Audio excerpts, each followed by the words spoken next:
quỷ ở đó. Thứ mà nghe mà.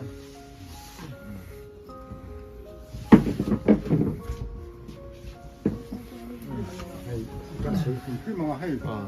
Hay xong so inspiration thì hay chọn quỷ ngay thì chọn quỷ tu, nên cho.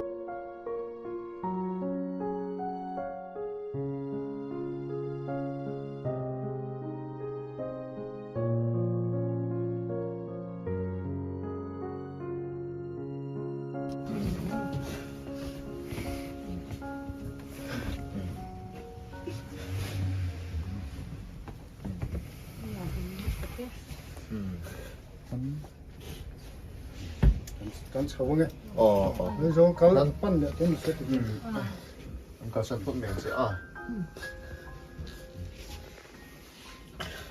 tu nãy hiện sim simin ít số nôm chút ít chung này lâu mà pawisa anh rằng đang mặc câu sang những câu say này sim sim ít sung tiền môn say nôm chút này lâu mà xem cái này đâu à Cắn sầu ra mà. naupan laia mình thấy là chhetsual. naupan laia chhetsual là thì hian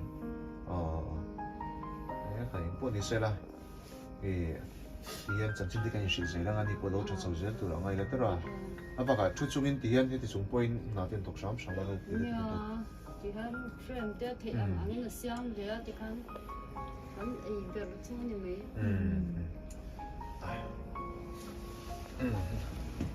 Thì cần calma idona sin, pero non to suo che non to san.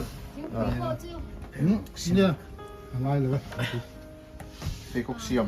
Ba thil dali tingayam. Frame te siam. Frame te siam. Frame te siam về nó. Frame te po siam à. Thì tao nó chọc cái gì.